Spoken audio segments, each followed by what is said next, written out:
Fedor a call out Francis Ngannou. Il souhaite faire un combat de boxe anglaise contre lui. Wesh la famille, j'espère que vous allez tous bien. Bon, avant de commencer la vidéo, les gars, je suis en train de faire un Discord. Enfin, on est en train de me faire un Discord que je vais vous partager. Comme ça, si vous voulez faire des petites discussions avec moi de temps en temps, de discuter de divers sujets liés au MMA, ça se passera là-bas. Donc quand il sera fait, je pense demain ou après-demain, il devrait être fini. Je vous le partagerai, n'hésitez pas à rejoindre le Discord.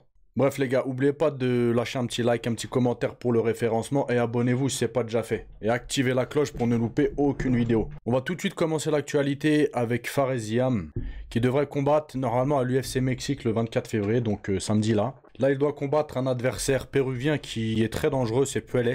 Et il a dit que s'il gagnait son combat, il aimerait rentrer dans le top 15 et il a call out le numéro 10 de la catégorie qui est Hooker. Après les gars, Hooker ça reste un client, hein, si vous vous rappelez du combat qu'il avait fait contre Poirier. Franchement c'est un gros client, donc s'il combat comme il avait combattu Poirier, franchement pour Fares ça peut être un petit peu compliqué. En tout cas ce qui est sûr c'est que on n'entend pas trop parler de lui parce qu'il est très peu présent sur les réseaux sociaux, il fait pas de trash talk etc. Et j'allais dire c'est dommage, non, parce que chaque combattant a sa personnalité, mais c'est clair que médiatiquement, ben, on n'entend pas parler de regarder RMC, etc. Ils s'intéressent pas à ce genre de combattants. Pourtant, c'est des combattants français, etc. Justement, il y en a hier sur Twitter qui leur faisaient la réflexion. Il leur disait, mais pourquoi vous parlez des combats de combattants qui combattent dans un mois, etc. Alors que là, il y a un autre Français qui combat ce week-end et vous parlez pas de lui. Et c'est parce que voilà, il a aucune hype en fait autour de lui. Il est très très peu connu. Donc voilà, donc je vous en parle, hein. Je pense que la plupart qui suivent ma chaîne doivent le connaître. En tout cas là ça va être un combat assez difficile et on verra ce que ça va donner. Bref les gars, maintenant je vais vous partager l'extrait d'une vidéo d'un combat de bare knuckle. Moi c'est une discipline que j'aime beaucoup, d'accord. À mon âge 35 ans je me verrais pas combattre en MMA là, à 35 piges. Mais en bare knuckle, franchement je me tâte. Pourquoi pas un de ces quatre, faire un petit combat ou deux de bare knuckle. C'est une discipline que je me répète, mais que j'aime énormément. Donc à l'occasion, pourquoi pas quoi. Une discipline en plus les gars qui est en plein essor. Je pense qu'il y a moyen, il y a la possibilité que dans quelques années, cette discipline dépasse le MMA en termes de notoriété, etc. On voit, il y a beaucoup de stars entre guillemets ou d'anciens champions de MMA qui vont dans cette discipline. C'est vraiment incroyable. Je crois qu'il y avait même une organisation qui voulait que Cédric Doumbé combatte, fasse un combat justement de bare knuckle. Mais il disait que faudrait un gros billet, 1 million, je sais plus combien il disait, parce que s'il fait un combat de bare knuckle, c'est très fort probable qu'il se casse la main, qu'il se casse une main, etc. Mais vous imaginez un Doumbé en bare knuckle, un Francis Ngannou en bare knuckle, etc. Ah, ça serait un truc de fou. En tout cas, regardez les gars, c'est très très violent et c'est très expéditif. Hein. C'est quand tu tapes à main nue, c'est pas comme avec les gants. Regardez le KO. Aïe aïe aïe aïe aïe aïe aïe aïe.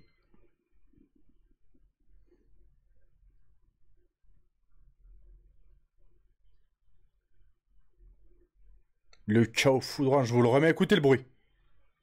Aïe aïe aïe aïe aïe aïe aïe aïe aïe. Ah ouais, gros KO, un gros KO. Avec les mains nues comme ça reste moins violent qu'avec des gants, même des Muay Thai 4 ou des gants de boxe, etc. Les blessures, elles sont plus sanglantes, c'est-à-dire tu vas plus avoir le nez cassé, arcade ouvert, des ouvertures, etc. Mais je pense que pour le cerveau, c'est moins violent. Ça reste un sport moins violent quand même que le MMA ou que la boxe anglaise surtout, etc. Même si ça peut rester plus impressionnant sur certains combats. Bon les gars, maintenant on va parler de Cédric Doumbé. On va survoler cette info très rapidement. Hier, il y a un mec au PFL, je sais même pas c'est qui, je crois, c'est un champion du PFL ou je sais pas c'est qui, je vous mens pas, je vais pas faire le mec technique, je ne sais pas c'est qui. Jason Jackson, voilà. Je pense qu'il y en a parmi vous qui doivent le connaître, mais je pense que la grande majorité vous le connaissez pas. Il a parlé de Cédric Doumbé, il a dit ouais c'est qui lui, je sais pas quoi, machin, nana. Écoutez ce qu'il a dit. Qu'a-t-il fait à part mettre KO un gars qui faisait ses débuts au PFL? Il n'a rien fait. C'est le mec qui dit ça de Cédric Doumbé. Tu n'es pas au niveau de Jason Jackson. Je suis un combattant intelligent et éduqué. Tu penses que je vais venir et mettre un coup de pied à la tête d'un kickboxer? Après, il dit, je vais te mettre sur le dos, mon frère, reste loin de moi. Et Cédric Doumbé, il a répondu en reprenant une phrase de McGregor. C'est qui ce gars? P-U-T-A-I-N, vous avez compris. Donc il a répondu ça sur Instagram, comme vous voyez là. Donc peut-être un prochain combat Voilà. Parce que lui, il a l'air d'avoir une grosse bouche aussi. Donc s'il gagne contre Baki Doumbé, peut-être que ce sera le prochain fight. Mais je crois que c'est acté le combat contre Pétis. Donc je sais pas, on verra. En tout cas, ça commence à se chamailler, hein. Et maintenant, les gars, on va parler de Fedor Emelianenko. Je vous ai traduit la vidéo en français où il parle d'affronter Francis Ngannou en boxe anglaise. Donc voilà, Fedor est assez vieux, hein, je crois il a 50 ans dépassé, hein, où il s'en approche. Et il voulait de base un combat de boxe contre Tyson. Tyson, il a dit c'est mort, il a bientôt 60 piges. Je vous avais fait une vidéo sur ça. Et là, les gars, maintenant, il parle de Francis Ngannou. Donc je vais vous laisser tout de suite avec la vidéo. Но вас интересуют только суперзвезды бокса именно? Ну, понятно, легенды, то есть уже кто в возрасте? Или, допустим, боец ММА? Нет, уже ММА тоже. Мне интересно ММА. Мне вообще и Фрэнсис Нганну интересен. Я бы хотел бы с ним по боксу, чисто по боксу. Потому что по ММА я говорю, уже все не тянул. Не... Так мне было бы интересно с ним побиться именно в боксе. Да, это был бы, конечно, бомбовый бой. Но вы же даете себе отчет, это молодой боец. Это уже не Тайсон, 50 там с чем-то лет. Это Фрэнсис Нганну. Он чуть Фьюри, извините меня, не выиграл у него. И в нокдаун отправил. Я видел этот бой. И как вам? Ну, то есть вы поняли, что вам Нганну по силам? Да, мне бы хотелось бы с ним сразиться.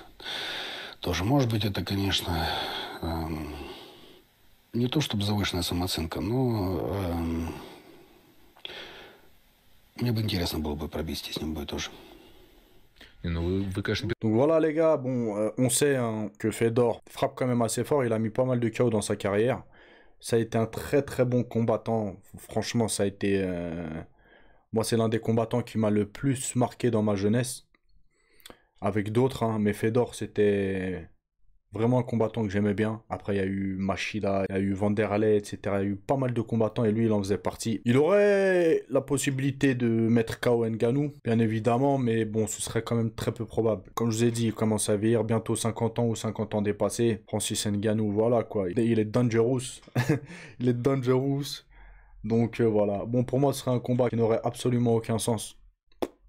Mais bon, c'est devenu la fête foraine, encore une fois, les sports de combat, tout le monde veut affronter tout le monde, etc. Maintenant, c'est qu'une histoire d'argent. Enfin bref, je sais pas ce que vous en pensez, n'hésitez pas à me le dire en commentaire, je vous laisse, je vous dis à la prochaine vidéo. Ciao, ciao la famille.